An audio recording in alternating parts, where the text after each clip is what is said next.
memanjakan hadirat Tuhan ibadah raya pagi hari ini. Baik setiap jemaat Tuhan yang hadir secara onsite maupun yang online melalui media YouTube. Tuhan memberkati, bahkan di dalam pemberitaan firman-Mu, Tuhan juga memberkati. Terima kasih Bapa di surga, kami siap untuk mendengar firman Tuhan. Berbicara kepada kami di pagi ini. Demi dan dalam nama Yesus Kristus kami berdoa. Amin.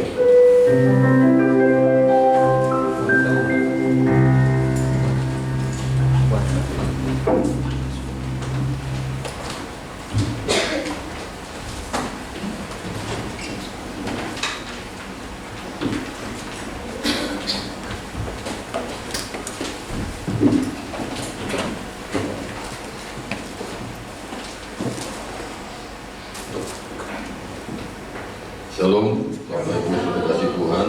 Shalom. Puji Tuhan jika hari ini Tuhan kasih kita kembali kesempatan untuk kita dapat beribadah bersama-sama. Ya, puji Tuhan jikalau minggu ini saya diberikan tema berbicara tentang ketaatan Maria. Ya, ketaatan Maria. Kita bersama-sama dan belajar firman Tuhan. Mari kita bersama-sama buka firman Tuhan di dalam Injil Lukas pasal pertama ayat ke-26 sampai ayat 38 ya. Injil Lukas pasal pertama ayat 26 sampai ayat 38. Kita akan membacanya secara responsoria, secara bergantian. Saya ayat yang genap, Bapak Ibu Saudara sekalian ayat yang ganjil, demikian seterusnya. Lukas pasal pertama ayat 26 dengan perikop berbicara tentang pemberitahuan tentang kelahiran Yesus. Dalam bulan yang ke-6, Allah menyuruh malaikat Gabriel pergi ke sebuah kota di Galilea bernama Nazaret.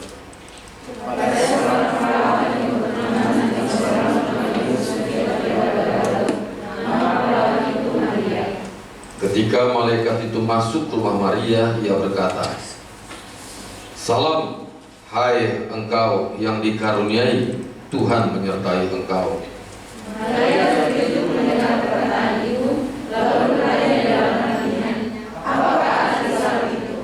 Kata malaikat itu kepadanya, "Jangan takut, hai Maria, sebab engkau beroleh kasih karunia di hadapan Allah. Sesungguhnya engkau akan mengandung dan akan melahirkan seorang anak laki-laki, dan mendapat Allah menamai dia Yesus. Ia akan menjadi besar dan akan disebut Anak Allah yang Maha Tinggi.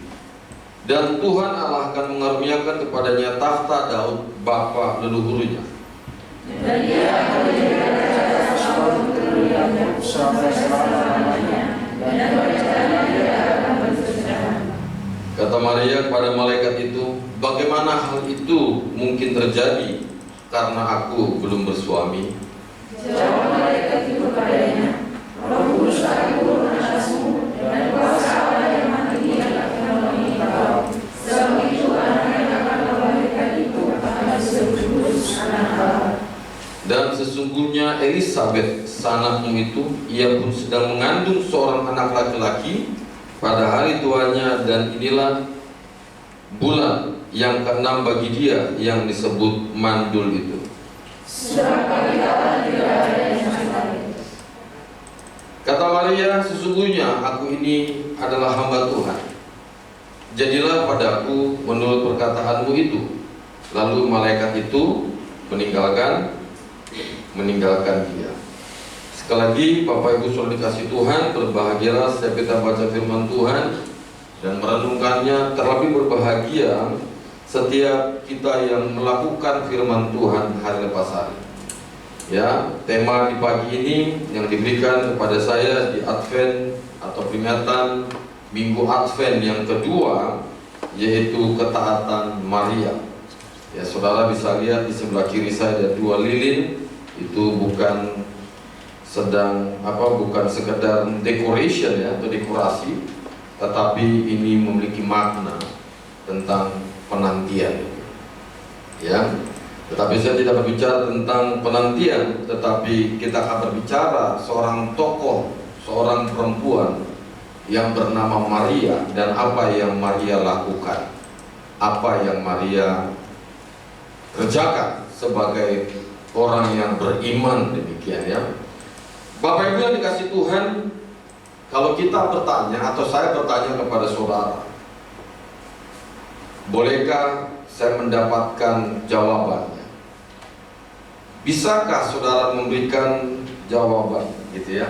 Contoh ketaatan yang manusia lakukan setiap hari itu apa saja? Bisa nggak saudara memberikan contohnya? Apa ketaatan yang manusia lakukan sehari-hari yang harus dilakukan? Ketaatan seperti apa? Ketaatan seperti apa yang setiap hari manusia harus lakukan? Kita nggak akan bisa bicara tentang ketaatan kalau saudara tidak mengerti dan tidak tahu ketaatan seperti apa. Atau contoh ketaatan manusia sehari-hari itu apa? Ada yang bisa memberikan jawaban?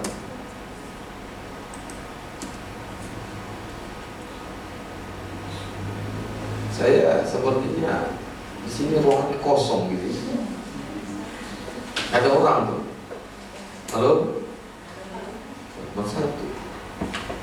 Atau saya sedang buat di tengah-tengah ruang yang kosong gitu ya. Apa contoh ketaatan manusia sehari-hari? Berdoa. Taat berdoa. Berdoa setiap hari. Bagus ya berdoa, walaupun sudah diminta berdoa, tapi kadang kita berdoa hanya 4 kali.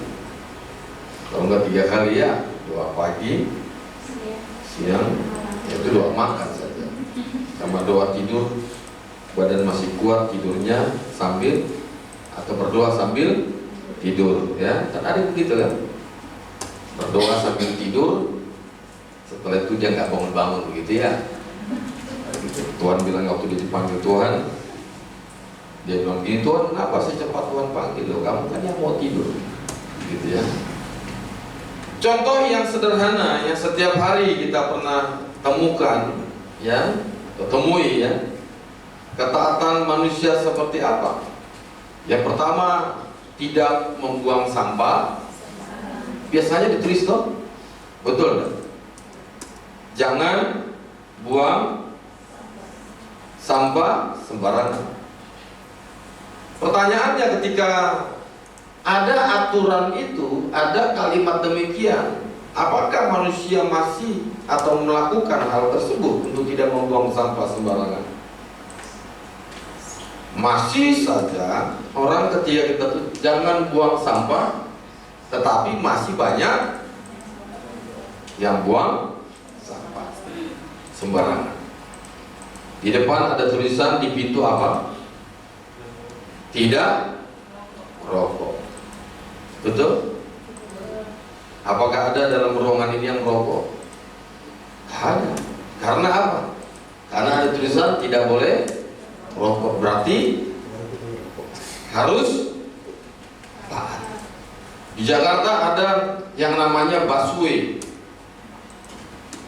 Di situ ditulis ada yang namanya forbidden, verboten gitu ya. Kalau dulu waktu kami kecil nggak ngerti itu, nggak istilah ada forbidden tuh, pokoknya verboten ya. Namanya orang sudah tinggal lama di wilayah Betawi gitu ya. Kalau ngomong verboten, tidak boleh masuk jalur busway. Waktu masuk jalur busway, misalkan motor masuk jalur tersebut, apa yang dia terima? Tilang. Ya kan? Motornya diambil. Saudara, kalau naik kendaraan, naik sepeda motor, siapa di sini naik motor tidak pakai SIM? Yang tidak punya SIM tapi pakai motor, ada? Puji Tuhan, kau sejauh ya. Simpan rapat-rapat dulu ya.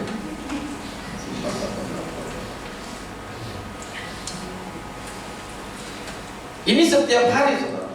Apalagi ada rambu-rambu lalu lintas, ya. Saudara mungkin mengerti, kalau rambu hijau apa? Jalan, kuning hati-hati. ya hati-hati, ya bisa pelan-pelan. Nah, berarti harus belajar juga dapat. Ya oke, hati-hati. Setelah itu merah apa? Berani gitu. Terobos saja Pak, berani.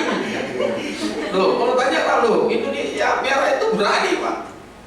Berarti apa? Berani maju gitu ya. Ya berani maju, berani dia harus siap kena hilang kan gitu. Ya toh. Saudara, di situ ada yang namanya, siapa yang suka makan es coret di sini?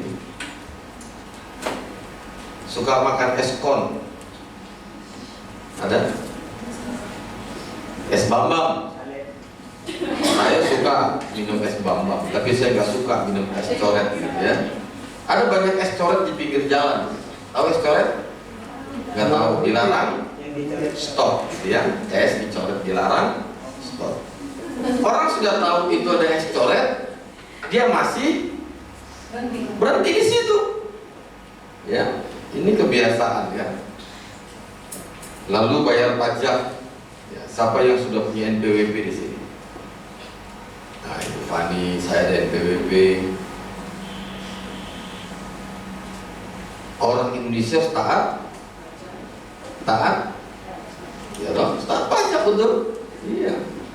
Ada banyak hal Bapak Ibu Saudara, contoh ketaatan manusia sehari-hari, sekalipun sudah diberikan, namun manusia masih juga melanggar, ya, masih juga melanggar.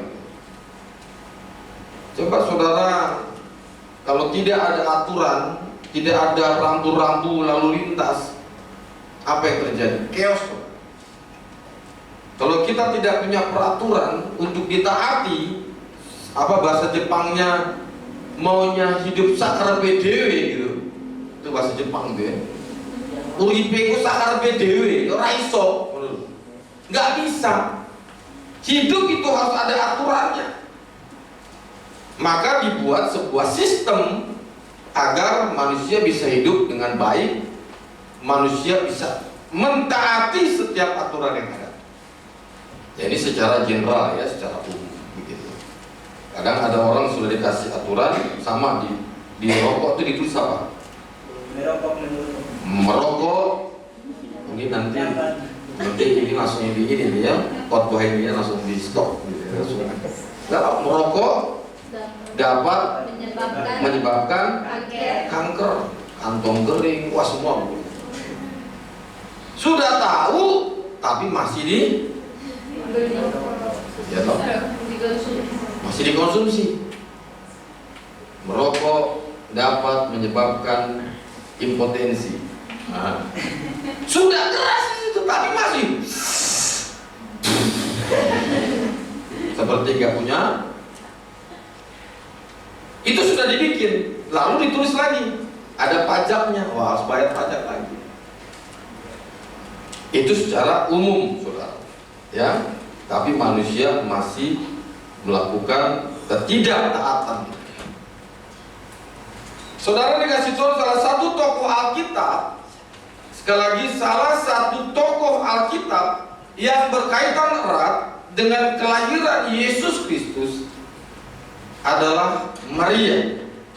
Salah satu ya adalah Maria. Siapa itu Maria? Bukan Maria Mercedes ya. Zaman saya ada film Maria Mercedes namanya. Maria adalah ibu Yesus. Bila kita menelusuri, melihat bacaan atau melihat Alkitab yang sudah kita baca atau ayat yang sudah kita baca pagi ini, ya, maka kita dapat melihat dan menemukan ada dua kali di mana Maria berbicara untuk meresponi perkataan malaikat Tuhan. Ada dua atau hanya dua kali saja Maria meresponi perkataan malaikat. Yang pertama adalah ia bertanya, bagaimana mungkin bisa hamil sebelum ia bersuami. Bagaimana mungkin saya bisa hamil sedangkan saya belum bersuami? Statusnya masih bertunangan. Gak apa-apa ya, gak apa-apa. Perawan gak apa-apa, Anda 100. Yang kedua, dia berkata, sesungguhnya aku ini adalah hamba Tuhan. Jadilah padaku menurut perkataanmu. Di dalam Lukas pasal 1 ayat 38. Ini dua hal penting yang disampaikan Maria kepada malaikat. Bapak Ibu yang dikasih Tuhan, di dalam narasi kelahiran Yesus Kristus, kita dapat melihat ada sebuah gambaran atau menggambarkan bagaimana kita melihat kedua pasangan ini, atau kedua pasangan suami istri ini, yaitu orang tua yang taat di dalam Tuhan. Siapa mereka? Yusuf dan Maria. Kita tahu bahwa Yusuf dan Maria bukan manusia yang perfeksionis, bukan manusia yang sempurna. Yusuf dan Maria adalah orang biasa saja. Dia orang biasa. Dia dari kalangan yang sangat sederhana. Bisa dipastikan keduanya tidak memiliki latar belakang pendidikan yang spektakuler. Bisa dipastikan Yusuf dan Maria tidak memiliki pendidikan seperti saudara dan saya, yang sekarang sudah bahkan sedang menempuh S1, S2, bahkan ada yang menempuh S3. Ketika saya melihat bahwa mereka ini tidak memiliki latar belakang pendidikan akademis yang tinggi, kenapa Bapak Ibu melihat dan menimbang, memperhatikan, lalu memutuskan gitu ya. Ini kalau dalam pengadilan ya, sedang kita sayang sekali kita sedang tidak dalam pengadilan FS gitu ya. Tapi jangan salah, saya VS Fernando Siombing ya, sama Fanny Siombing gitu ya.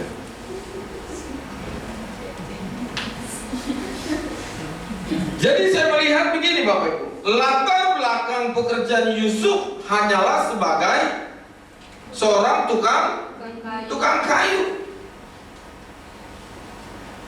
Maka dapat disimpulkan bahwa ia sendiri bukanlah seorang laki-laki Yahudi yang terpelajar, yang memiliki pendidikan yang tinggi secara akademik, yang memiliki pendidikan secara terhormat. Berbeda dengan Rasul Paulus, dia punya pendidikan yang wah. Bagaimana dengan Yusuf dan Maria? Tidak. Latar belakang kota mereka pun, mereka berasal dari satu kota yang kecil, kota Bethlehem. Ya, sebenarnya kalau melihat dari perjalanan, kalau sejarah orang berkata bahwa mereka berasal dari Nazaret, makanya dikatakan dari Nazaret. Tetapi bagaimana mereka bisa pergi ke satu kota yang mungil, kota yang kecil, kota Bethlehem? Kalau bulan-bulan ini di Bethlehem sangat dingin sekali, saudara. Makanya saya kalau melihat ada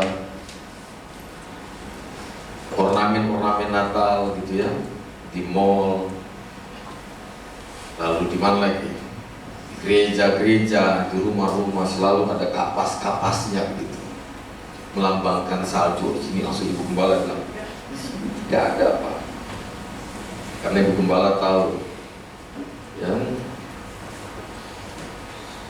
ornamen Natal semua pohon pasti ada kapas yang menggambarkan salju.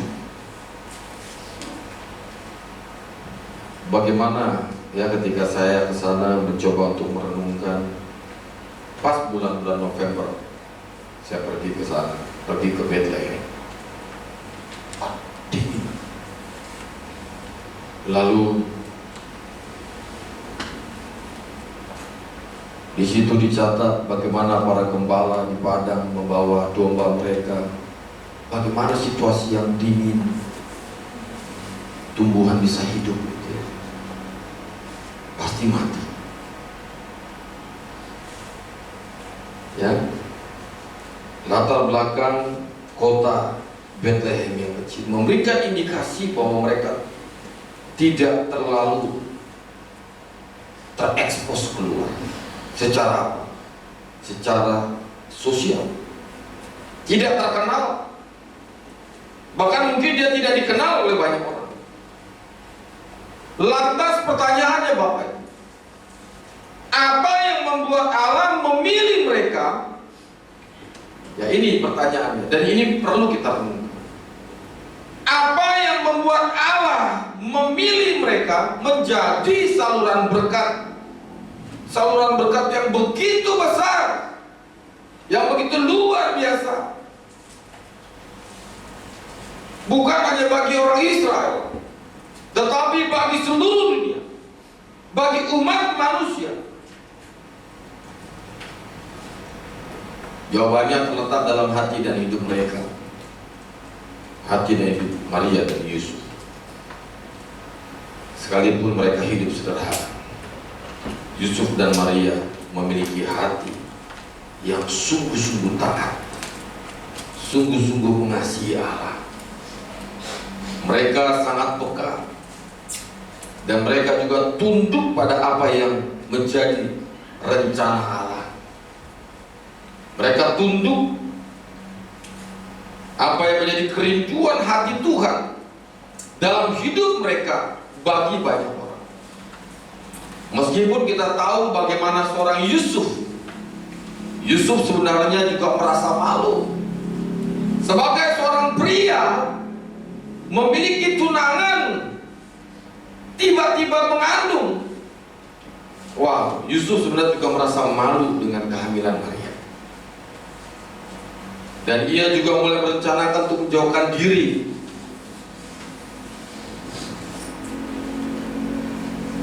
Ya, dari Maria dan melanggar pertunangan mereka. Namun tidak berhenti sampai di situ. Ada tanda yang diterima oleh Yesus.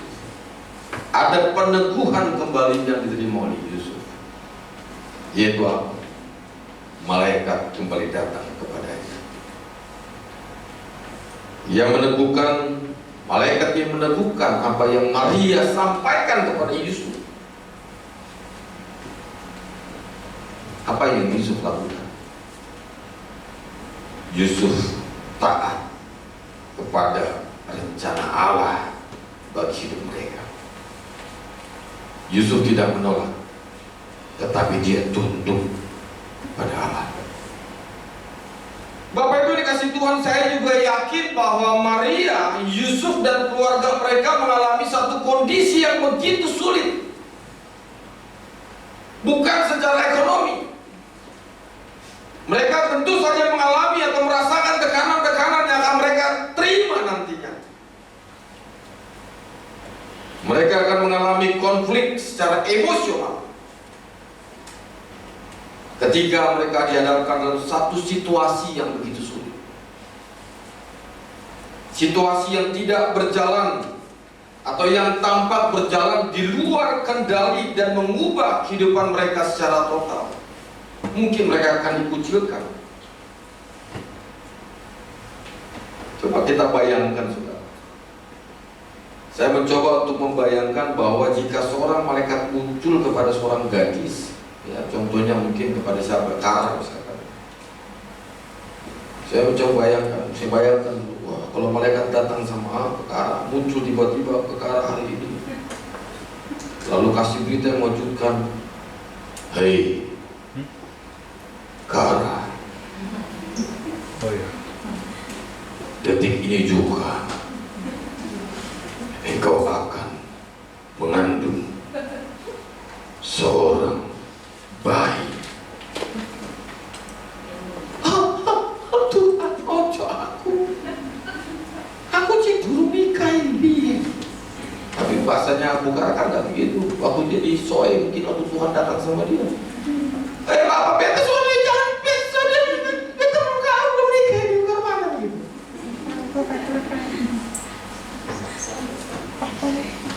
Pasti karena kaget. Yo, boy. Bongkok ini, walaupun Anda seorang perawan dan belum menikah, pasti akan banyak pertanyaan-pertanyaan. Ini siapa? Ini siapa? Suamimu siapa? Siapa yang menikahi? Yang menghamili kamu? Siapa? Pasti begitu loh. Ada banyak pertanyaan terseluruhan yang, Dan mungkin juga ketika Tuhan atau malaikat Tuhan berbicara kepada si Kara, dia bilang, Tuhan jangan, saya gak mau, saya malu. Saya tahu Bapak Ibu, ketika saya baca ayat demi ayat ini, saya mulai masuk ke dalam. Saya mulai merasakan apa yang Maria rasakan. Wah, ini sudah masuk dalam dunia psikologi ya, berempati gitu ya. Saya mulai merasakan apa yang Maria rasakan, di mana Maria juga tentu saja dia menyadari akan ada masalah yang besar yang nantinya akan dihadapi. Ia tahu bahwa apa yang ia lakukan pasti akan menjadi, atau apa yang ia terima nanti akan menjadi buah bibir banyak orang. Namun yang menjadi kekuatannya adalah ia tahu bahwa apa yang ia terima dan yang ia lakukan ini adalah misi yang datangnya dari Allah. Bukan hanya bagi hidupnya secara pribadi, tetapi bagi seluruh isi dunia ini. Sehingga ketika Allah datang melalui malaikat yang melalui perantaranya, saudara, ia tidak bersuara ataupun ia tidak menolak akan hal itu. Hanya dia bertanya, bagaimana? Ia tenang, ia percaya jika ini adalah rencana Allah, pasti rencana Allah ada rencana yang terbaik. Amin. Demikian juga saudara. Bapak Ibu Saudara kasih Tuhan, Alkitab juga tidak ada menulis atau tidak tertulis mengenai bagaimana reaksi daripada orang tua Maria ketika diberitahu oleh putrinya bahwa ia hamil atau mengandung. Coba saudara ya, kayak tadi saya bilang, tiba-tiba Anda hamil, mengandung, lalu Anda datang sama papa dan mamamu, wah mama, aku sudah hamil. Wah, pasti gaplok. Kemungkinan besar begitu. Waktu pasti akan ada banyak pertanyaan, siapa laki-laki yang beruntung? Ya enggak ya. Siapa laki-laki itu? Bilang sama papamu.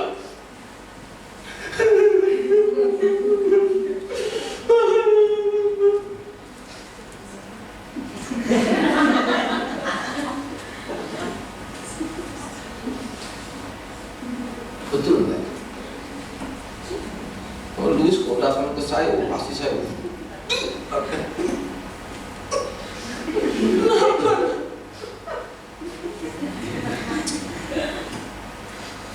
Ini secara psikologis begitu toh. Datang sama orang tua, lalu kalau nggak gitu, Anda nggak mungkin toh mengandung entah siapa laki-lakinya. Saudara bilang, Bapak, wah puji Tuhan Bapak, anak putrimu yang kamu besarkan ini sudah mengandung Bapak 9 bulan. Ada begitu? Ada untuk begitu?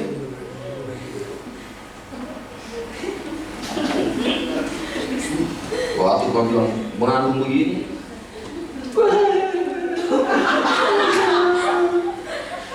tiba-tiba apa? Orang tuamu kaget, selesai. Memang tidak dicatat dalam Alkitab apa reaksi daripada kedua orang tua Maria waktu dia berkata, waktu ia diberitahu oleh Maria ia mengandung. Mungkin saja saudara ya, mereka skeptis, bahkan marah. Mungkin saja mereka marah, semarah-marah. Mereka kecewa dengan Maria. Namun kita lihat di Alkitab sangat jelas sekali. Wah, waktu Maria dikirim ke rumah siapa? Elisabet.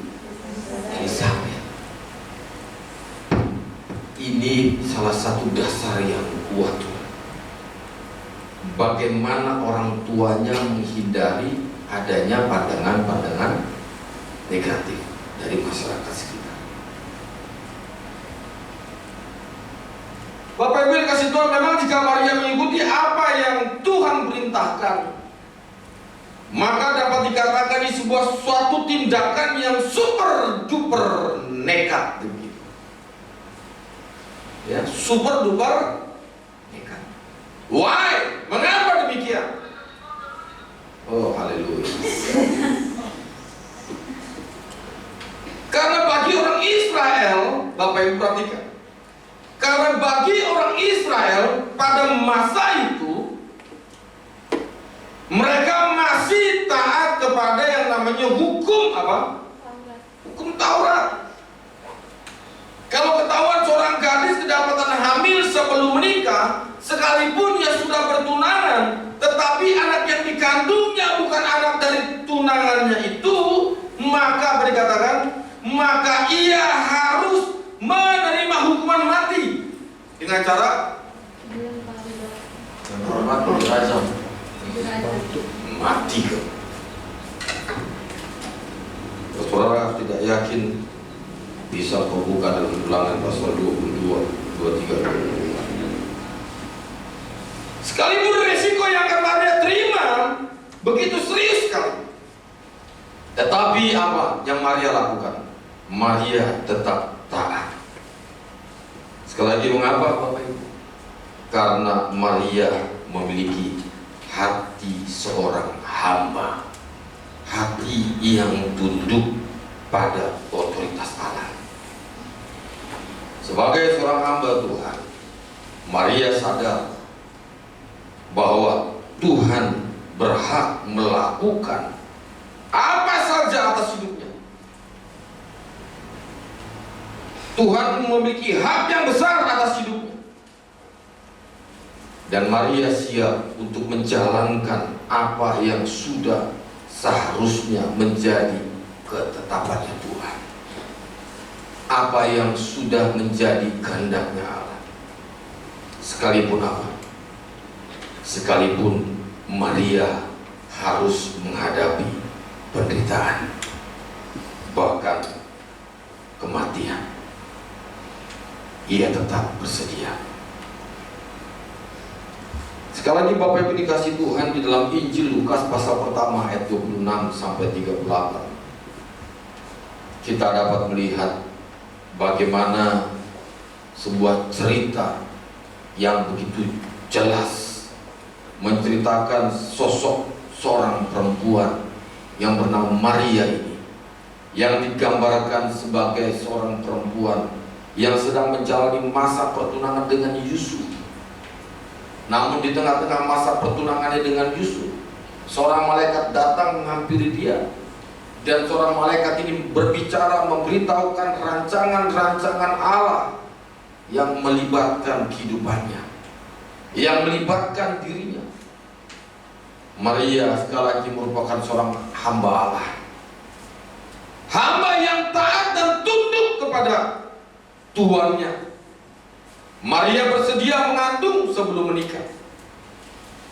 Tentu saja hal tersebut sekali lagi memiliki resiko yang sangat besar.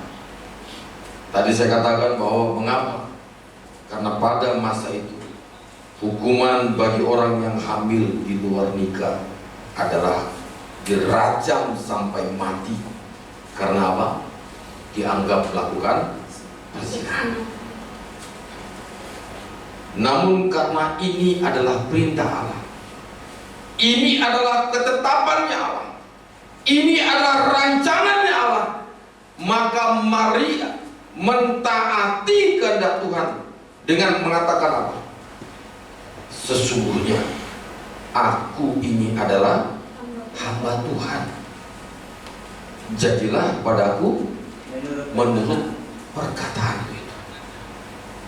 Bapak Ibu dikasih Tuhan, sekali lagi ini ujian berat. Kehidupan ujian berat yang dialami oleh Maria.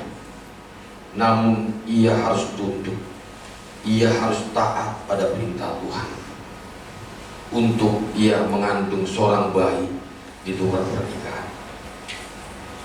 Bapak Ibu dikasih Tuhan, kalau kita membaca ayat demi ayat, kita dapat melihat bahwa Maria menyadari dirinya adalah hamba Tuhan, maka tidak ada tempat untuk menyatakan tidak. Maria tidak membantah, juga tidak menunda waktu sampai dia menikah dengan Yusuf baru dia mengandung. Namun dengan ketaatan yang begitu besar, ketaatan hati seorang hamba ini, Maria siap menjalani hal yang sangat tidak mudah itu. Maria menunjukkan ketaatan yang luar biasa di hadapan Tuhan. Maria dapat melakukan ketaatan tersebut karena apa, Bapak? Karena dia mengerti benar siapa Allah itu. Dengan kata lain, Maria benar-benar mengenal Allah yang benar.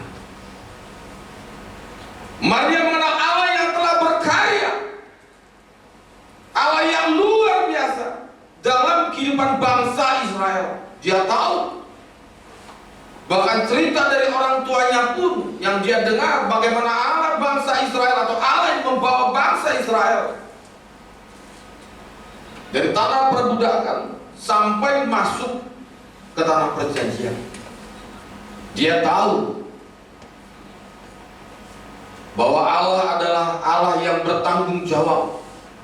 Dia tahu, dia kenal bahwa Allah adalah Allah yang tidak pernah salah, Allah yang tidak pernah keliru dengan rancangannya, Allah yang tidak pernah gagal atas rancangannya, Allah yang tidak pernah gagal atas rencana-rencananya. Rancangan yang Allah berikan adalah rancangan keselamatan dan apa? Damai. Jadi kalau kita melihat gambaran seorang Maria, yang pertama kita lihat adalah dia taat.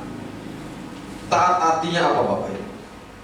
Taat artinya tunduk pada otoritas Allah.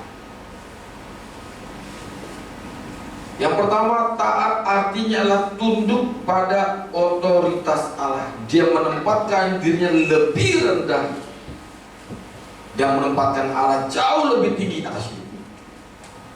Kita sebagai orang percaya pun harus demikian. Anda harus menempatkan diri Anda jauh lebih rendah daripada Tuhan. Tempatkan dia jauh lebih tinggi, karena dia yang memiliki otoritas atas hidup saudara. Taat berarti apa? Taat berarti mengenal Allah dengan benar. Makin saudara dan saya mengenal Allah, maka kita akan semakin mentaati Allah.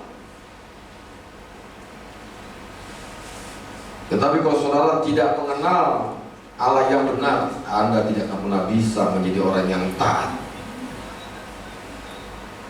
Kalau Foreman atau Koko Foreman tidak mengenal saya dengan benar, saya yakin, seyakin-yakinnya Koko Foreman tidak akan taat kepada saya. Saya yakin itu. Saya yakin.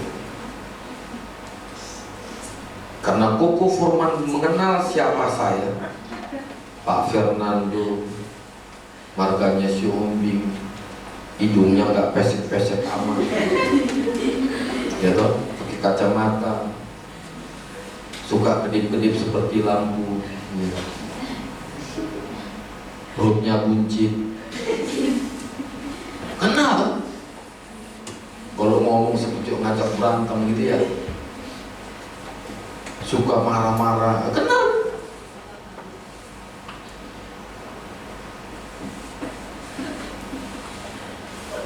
Dia kenal.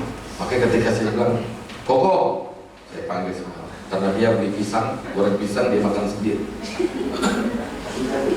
Dia makan sendiri, saya disisakan setengah potong. Wah, Koko sudah makan banyak pisang.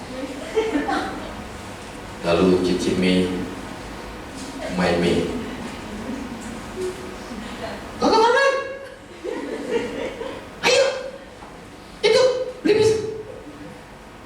Wah, karena Koko Forman juga sangat mengenal CC Natasha. Koko Forman nggak berbantah-bantah. Oh siap, hujan kata ibu gembala. Koko hujan. Dah pakai jas. Makanya saya cari jas saya nggak ada. Ternyata dia pakai jas saya. Jas hujan. Wah, dia pergi beli apa? Beli pisang goreng. Walaupun hujan-hujan loh. Wah, saya salut dengan Koko Forman. Lalu sampai di rumah dia bawa 3 bungkus goreng pisang 2 bungkus, gorengan tahu 1 bungkus plus cabenya. Lalu dia tidak bilang, Pak, aduh saya kehujanan ini sakit, enggak begitu.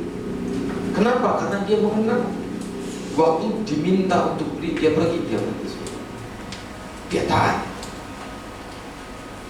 karena dia tahu kalau dia tidak pergi pasti ada yang ngomelin ya. Tapi enggak lah, Koko Forman ini pergi karena ketaatan gitu ya Koko ya. Amin Koko. Taat yang lahir dari apa? Dari iman. Bapak Ibu akan menolong kita untuk taat dengan hati yang bersuka cita. Jadi sekali lagi, taat harus benar-benar lahir dari pemahaman akan firman Allah yang benar. Kalau Anda taat kepada firman Tuhan, Anda tahu siapa yang memberikan firman tersebut, Anda baca firman itu pagi, siang, sore, dan malam, Anda rindu untuk terus membaca firman Tuhan, Anda semakin mengenal siapa Allah yang benar. Bukti ketaatan apa Bapak? Yohanes pasal 14-15. Yesus berkata, jikalau kamu mengasihi aku, apa dikatakan? Kamu akan menuruti segala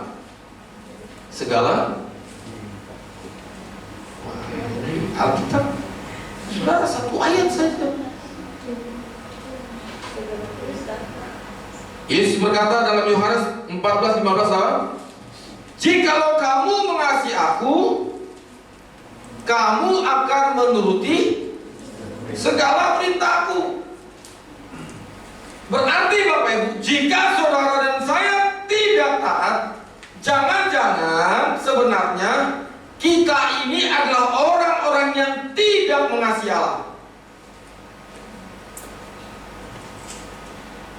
Jangan-jangan itu.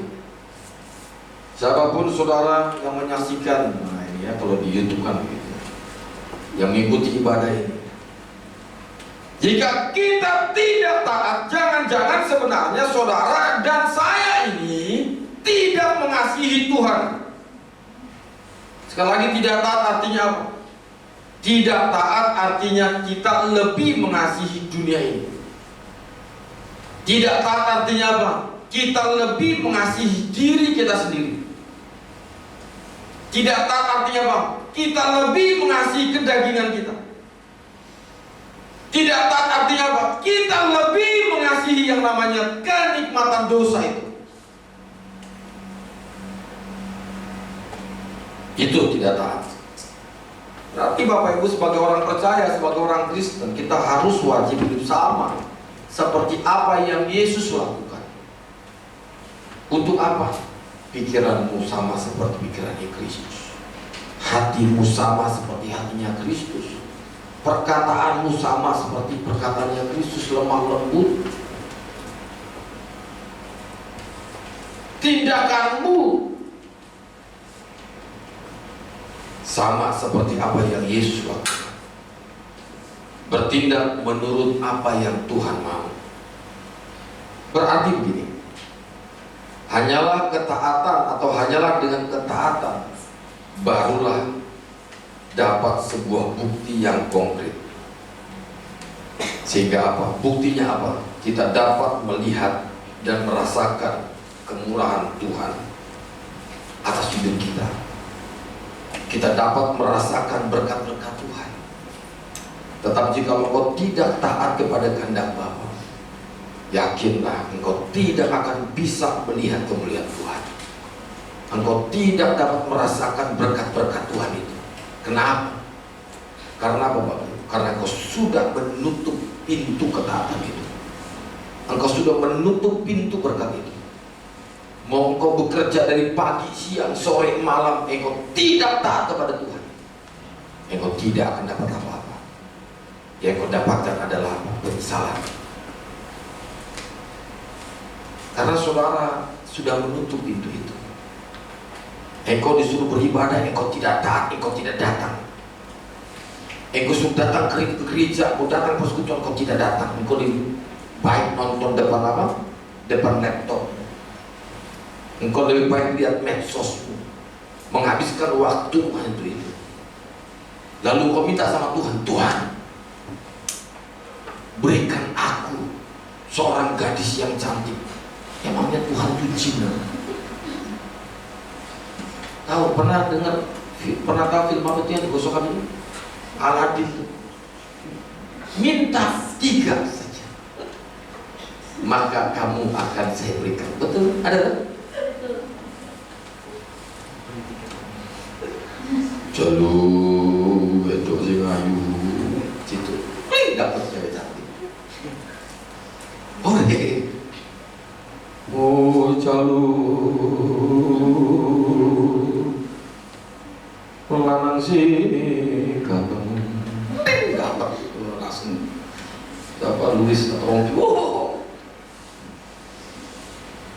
Pas lihat ke belakang, forman lagi.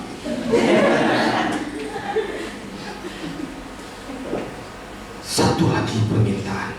Wah, ini kadang-kadang Tuhan saudara dan saya kadang suruh Tuhan itu gak jauh beda. Kita bikin Tuhan seperti satpam. Atau satpam atau tukang parkir, tahu? Oh ya, saudara parkir mobil, parkir motor, taruh motor. Ini ya, akhirnya kita memposisikan Allah sama seperti tukang parkir. Taruh motor, pokoknya aman, ada yang jaga. Kadang-kadang kita begitu kan, kalau kita, Tuhan jagai kami di malam yang gelap ini ya Tuhan, bangunkan kami dipakai, tapi kamu gak taat.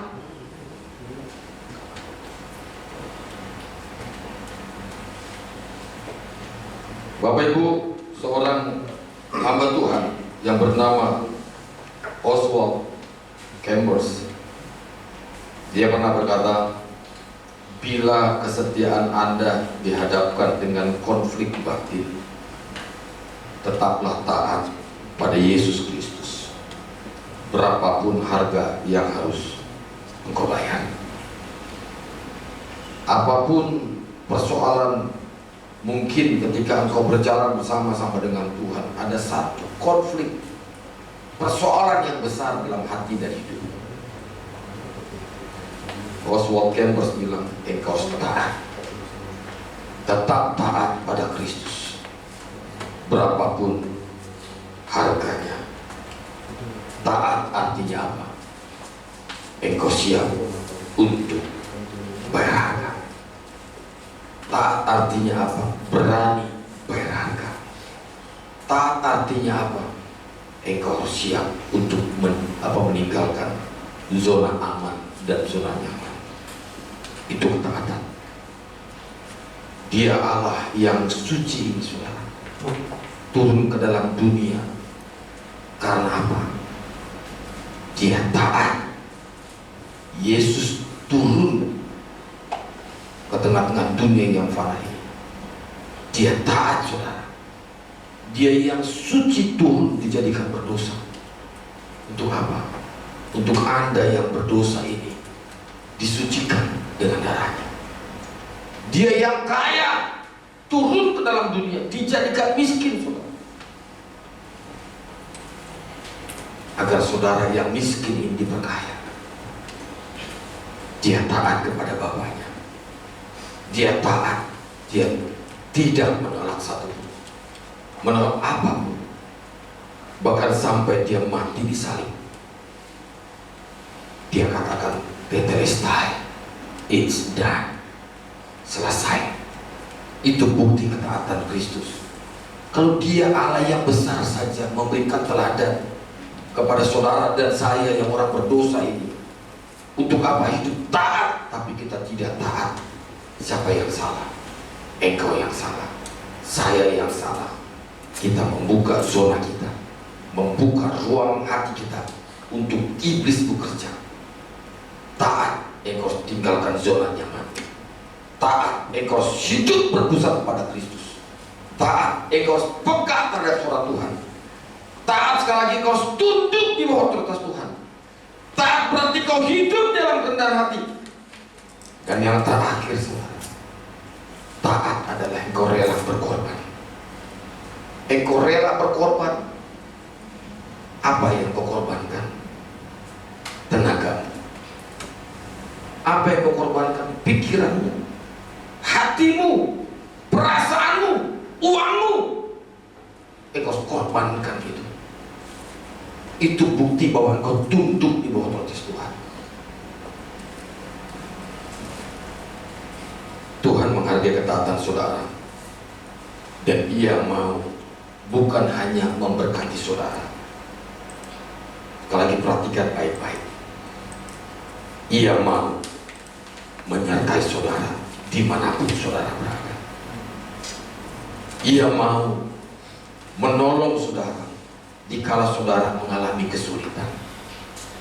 Ia mau memberikan hikmat dikala Anda menempuh jalan buntu. Ia mau menguatkan Anda dikala Anda sedang goyah dan lemah. Ia mau memberikan kemenangan dikala engkau menghadapi peperangan. Taatlah dan hiduplah dalam perkenan Tuhan, karena ketaatan yang sejati itu hanya berpusat kepada Kristus. Kita berdoa. Bahwa hamba sudah berhenti berbicara di pagi ini, namun hamba yakin dan percaya Engkau tidak pernah berhenti berbicara bagi kami. Sebentar kami akan duduk semeja dengan untuk kembali merenungkan kasih Allah yang begitu besar atas hidup kami, yang sudah mengorbankan dirinya, disalibkan bagi dosa-dosa kami. Terima kasih Bapa di surga. Teruslah Engkau bicara atas hidup kami pribadi.